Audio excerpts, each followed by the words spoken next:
catch me if I fall.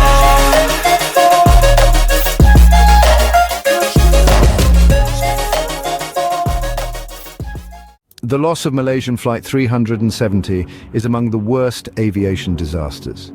The aircraft's precise position has evaded searchers for years, despite their best efforts and considerable time investments. But experts have made a startling finding that pinpointed the ultimate resting place of the mysterious Flight 370. We provide you all the information on the startling finding in this video. As the plane appeared to leave no trace after taking off and vanish into thin air, the loss of Flight MH370 remains a mystery to many. However, there are hints from the events of the trip that might help us figure out where it is. What specifically transpired with Flight MH370? On March 8, 2014, Malaysia Airlines Flight MH370, a Boeing 777-200ER, departed for Beijing Capital International Airport from Kuala Lumpur International Airport. There were 12 staff members and 227 passengers on board. The journey was supposed to be simple, but it quickly turned into one of the greatest aviation mysteries ever. The plane's transponder, which connects with ground-based radar, was either switched off or malfunctioned shortly after the final connection, which occurred at around 1:21 a.m.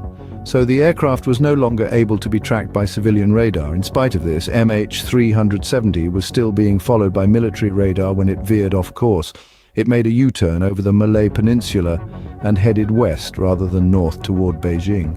The aircraft's satellite communication equipment kept pinging an Inmarsat satellite every hour, even though the transponder was off. Despite the fact that these pings did not provide precise position information, they showed that the aircraft was still powered and in the air. When the final full handshake occurred at 8:11 a.m., it is possible that the jet had been in flight for close to 7 hours before losing communication with air traffic control. One of the largest search and rescue operations in history were launched in response to the loss of MH370. Here is a chronology of the earliest activities. On March 8, 2014, MH370 was reported missing after aircraft failed to touch down in Beijing. The South China Sea, where the plane's signal was last picked up by the consumer radar, was the primary focus of the early search. March 9-11, 2014. As the search went on, authorities widened the region to include the Strait of Malacca when military radar data revealed the jet may have made a U-turn. 14th of March 2014, the search area increased to include the Andaman Sea. A number of nations, including China, the US and India, joined the search operations and sent ships, planes and satellite imagery. On March 15, 2014, Malaysian Prime Minister Najib Razak said that the plane's communication systems had been intentionally shut off, and that the flight time after losing touch might have reached 7 hours. 2 potential pathways were found based on the satellite pings: a northern corridor from northern Thailand to Kazakhstan, and a southern corridor running from Indonesia to the southern Indian Ocean. March 16, 2014. Following more satellite data analysis, attention was turned to the southern corridor. Australia was among the nations that started looking in the southern Indian Ocean. Potential debris was visible in satellite photographs from Australia, China and France, but none of it was verified to be from Flight MH370. On March 24, 2014, Prime Minister Razak declared that fresh satellite research has determined that MH370's final location was in the Indian Ocean, west of Perth, Australia. He lamented the fact that the trip had come to an end in the southern Indian Ocean. From March 25 to April 2014, ships and planes from many nations combed the southern Indian Ocean as part of the ongoing search. Numerous acoustic signals, potentially from the plane's black boxes, were found. However, they produced no noteworthy findings. The search was ramped up in April, and the months that followed with the deployment of underwater drones and sophisticated equipment to scour the ocean floor.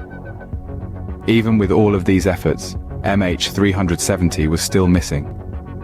The sad tragedy of MH370's disappearance has shocked the aviation community and devastated families and loved ones. The massive search and rescue efforts, cross-border collaboration, and use of cutting-edge technology highlight the worldwide dedication to unraveling this enigma. The location of MH370's ultimate resting place and the circumstances surrounding its disappearance are still unclear, despite these attempts. The idea that pilot suicide may have been the cause of Malaysia Airlines Flight MH370's disappearance is among the most contentious and interesting hypotheses. This hypothesis holds that the flight's captain, Zahari Ahmad Shah, intentionally caused the aircraft to deviate from its trajectory and crash into the southern Indian Ocean, killing his own life along with the lives of all 238 occupants. The MH370 flight route serves as the first piece of proof. On March 8, 2014, at 0:41 local time, the flight from Kuala Lumpur to Beijing was scheduled to take a northeastern route across the South China Sea.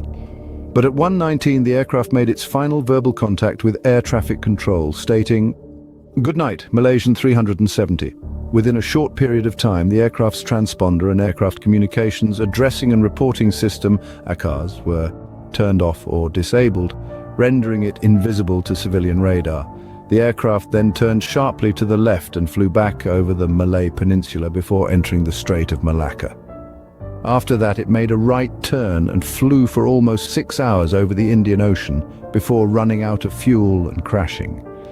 The pilot's history and actions serve as the second piece of proof. 53-year-old experienced pilot Zahari Ahmad Shah has more than 18,000 hours of flight time under his belt. He was married, had 3 kids, and had never been in trouble with the law or been diagnosed with a mental disease. However, several detectives and specialists have hypothesized that he could have had personal or professional issues that contributed to his suicide.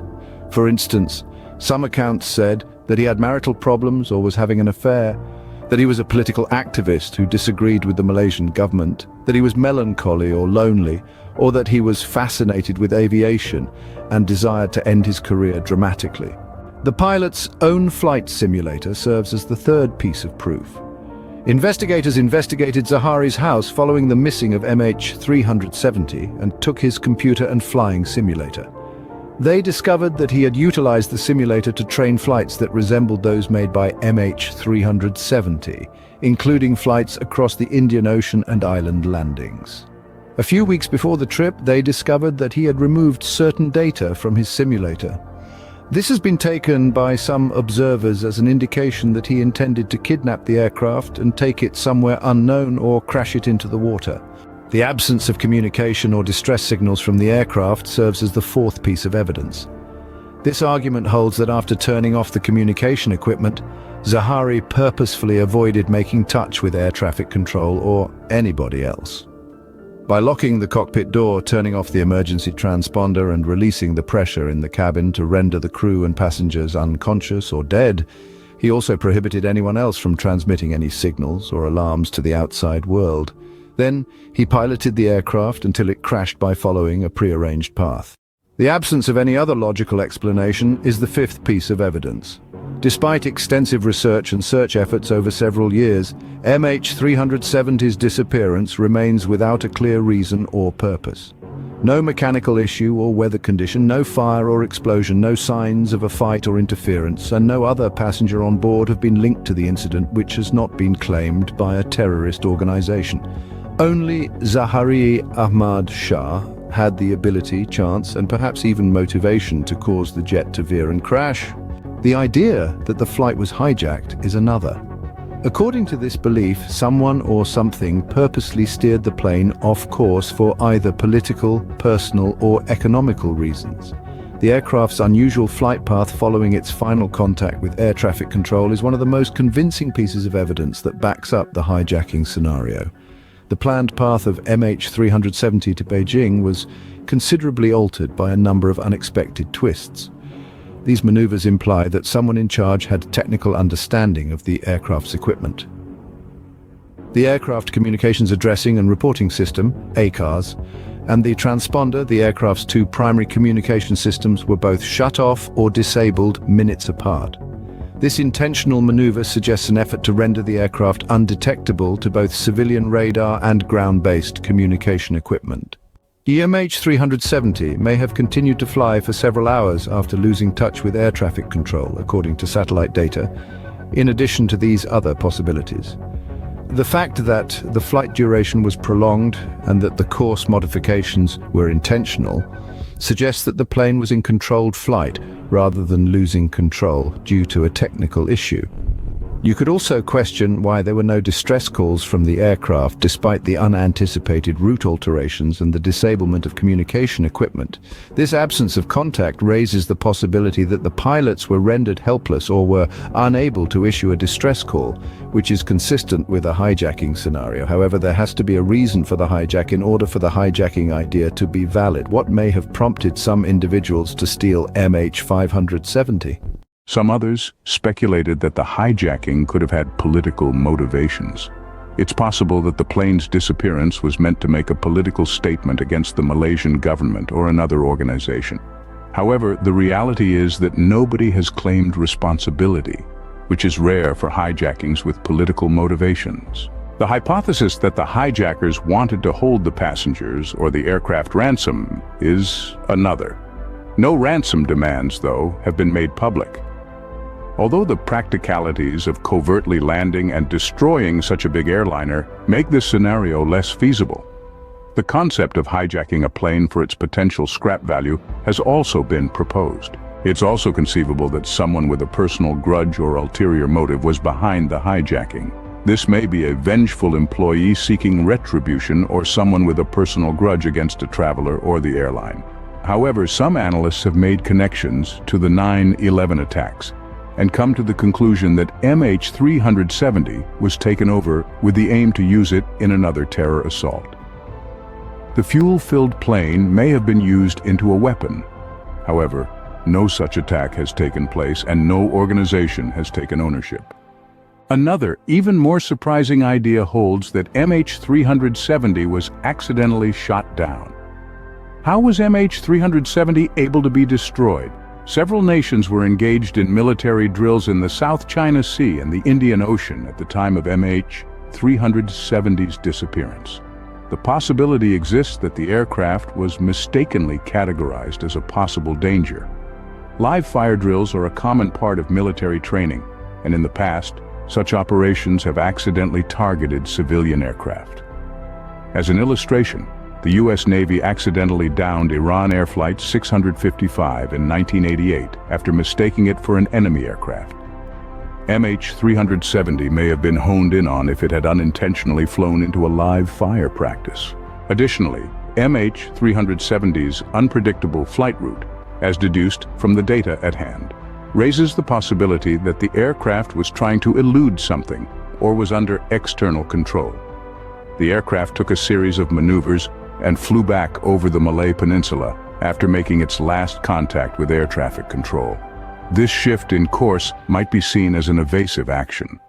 Furthermore, the plane's transponder being switched off as it reached Vietnamese territory may have been an attempt to disappear and escape discovery after being warned of or sensing a threat. The areas that MH370 passed over were under constant surveillance by military radar equipment. If the jet had been shot down, it is possible that one or more nations would have seen the occurrence but decided not to report it, either to prevent a diplomatic problem or to hide a fatal error. In the early wake of the disappearance, some countries' refusal to provide radar data may be seen as an effort to conceal evidence. The lack of wreckage discovered is now one of the most perplexing parts of the MH370 case. Although some debris from the jet that has been positively identified has washed up on islands in the Indian Ocean, the primary disaster site has never been found. If the jet had been shot down, particularly by an aircraft-destroying missile, it would have disintegrated into several pieces, dispersing debris over a large region.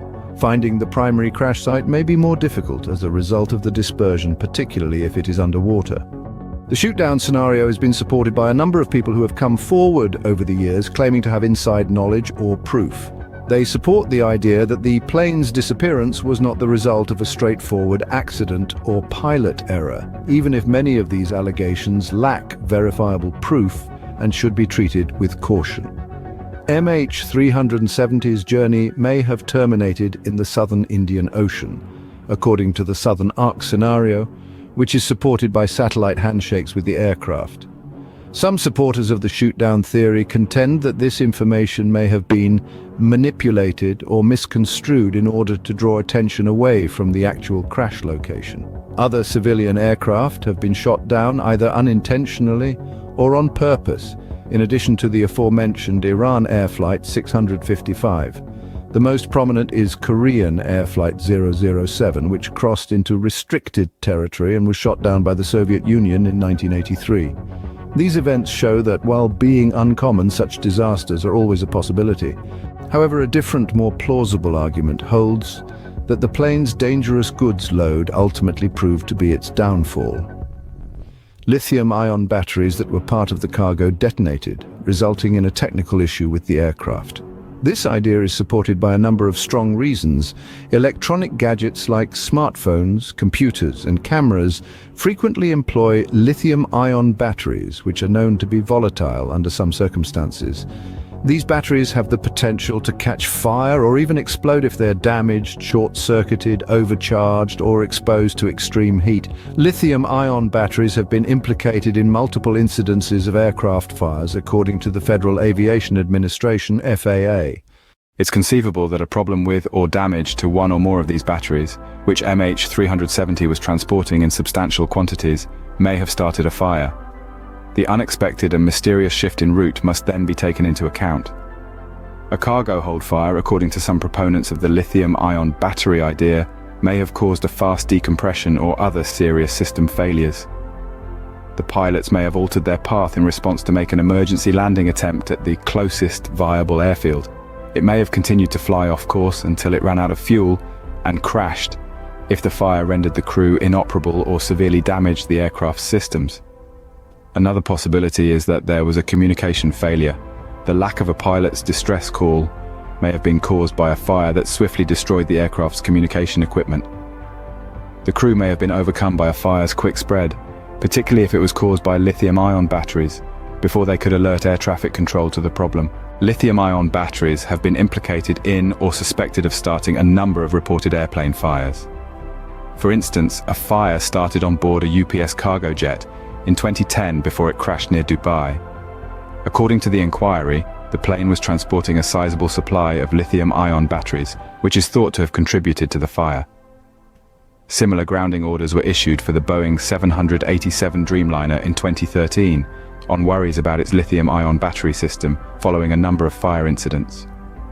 These examples highlight the possible dangers involved with flying with plenty of lithium-ion batteries. Lithium-ion batteries were included in the plane's cargo, according to the Malaysian government's official investigation on MH370's disappearance. The study left open the possibility that the batteries started the fire, even if it could not prove it incontrovertibly. This idea gains some support from the knowledge that the batteries are there, and from the hazards they are known to entail. Regarding the shipping of lithium-ion batteries aboard MH370, there were initially discrepancies.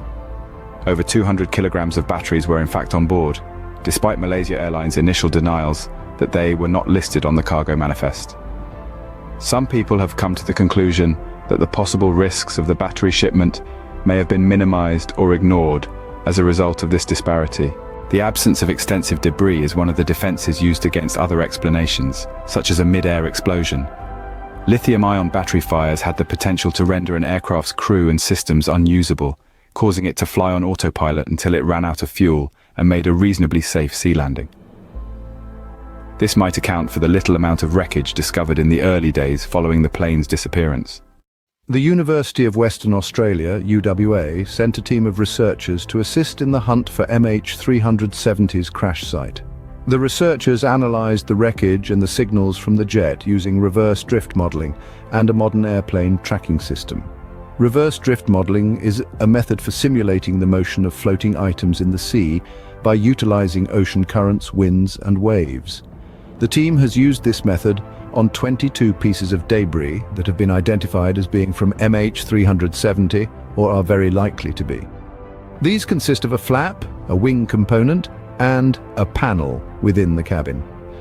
To confirm their findings, the scientists also employed drift analyses from other sources, including satellite data. Two research based on the team's results have been published.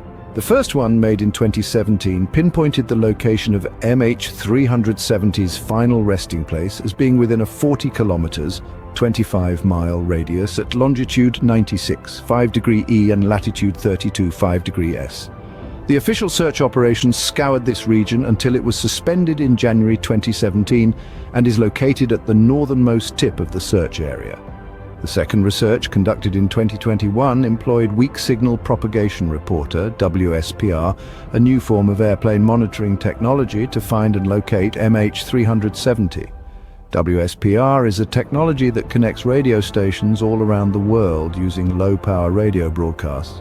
The researchers discovered that MH370 included a WSPR transmitter that was transmitting signals hourly until its fuel ran out. The scientists obtained 67 places for MH370 during the course of the flight, which lasted 6 hours and 27 minutes, using these signals to recreate the flight route of the aircraft. The primary crash site, according to the crew, was located at 29, 128 degree S and 99, 934 degree E, which is 842 nautical miles or 1,560 kilometers from Perth, Australia. The findings of the second investigation were consistent with earlier examinations by Boeing, Inmarsat and UWA of the floating wreckage from flight MH370. The committee also recommended using WSPR technology to track other planes in outlying locations and stop other disappearances. The research conducted by UWA has helped in the ongoing quest to uncover the truth about MH370 and bring comfort to the bereaved relatives and friends. The research has also shown the effectiveness and promise of WSPR and reverse drift modeling for applications in aviation and oceanography. However, a recent analysis on the study by Richard Jeffrey supports the conclusions made by the UWA. British aviation engineer Richard Jeffrey has been investigating the MH370 Enigma. Based on a mix of satellite radar, oceanographic and radio data, he has utilized an innovative technique to trace the aircraft's flight route and impact site. Along with academicians Hannes Coetzee and Professor Simon Maskell, he co-authored a 232-page paper that included the results of their study. Jeffrey also made use of information from Inmarsat, a satellite provider that regularly received pings from the satellite communication system used by MH370. Although these pings did not offer accurate location data, they did show the plane's position relative to the satellite and its angle of approach. Jeffrey was able to reduce the range of potential flight routes and crash sites for MH370 by merging these data with those from Boeing's performance statistics and oceanic drift data. After losing communication with air traffic control, MH370 continued to fly for over 7 hours, reaching a distance of around 5,000 kilometers according to Jeffrey's study. Over the Malay Peninsula, it flew west before turning south over the Indian Ocean. The wind and rotation of the Earth both had an impact on its curving course. It plunged into the water in a position of 30.57 degrees south and 98.75 degrees east. This is located around 1,000 kilometers north of the last search region and 2,000 kilometers west of Perth, Australia. In the hunt for MH370, Jeffrey's study has been heralded as a game-changing discovery. Other experts have backed it up, including Professor Teresa Patalano of the University of Western Australia's Department of Oceanography, who stated that Jeffrey's position is in line with his own examination of drifting, floating debris. The relatives of those who perished on MH370, who have been looking for closure and answers for more than 7 years, have also praised Jeffrey's findings. A fresh hunt for MH370 utilizing underwater drones and sophisticated equipment to survey the ocean floor is Jeffrey's ultimate goal for his study. He thinks the primary airplane debris will probably be found close to the collision site, he pointed out. The finding of the wreckage might lead to vital information regarding what caused the disappearance and offer the relatives of the victims closure. To sum up, the enigma surrounding Malaysian Airlines Flight MH370 continues to rank among the most terrible and puzzling in aviation history. The precise reason for the plane's disappearance and its ultimate location are still unclear, despite intensive search efforts and several theories. Numerous explanations, each with its own set of justifications and restrictions, have been put forth, including pilot suicide, hijacking, unintentional shoot-downs, and cargo-related problems. The location of the crash site is still unknown despite ongoing study, including that of Richard Jeffrey and the University of Western Australia, which continues to shed light on the matter. The disappearance of MH370 is a sobering reminder of the difficulties and unpredictabilities of contemporary aviation, as well as the ongoing suffering and loss endured by the families of the 239 passengers and crew members. If you found this video informative and want to explore more stories filled with passion, please consider subscribing to our channel and hitting the notification bell so you won't miss our next video. Don't forget to like, share, and leave a comment below about your thoughts on this mystery. We value your opinions and look forward to engaging with you in the comments section. From all of us at the Future Tech Fusion, thank you for watching, and we'll see you in our next video. Goodbye for now.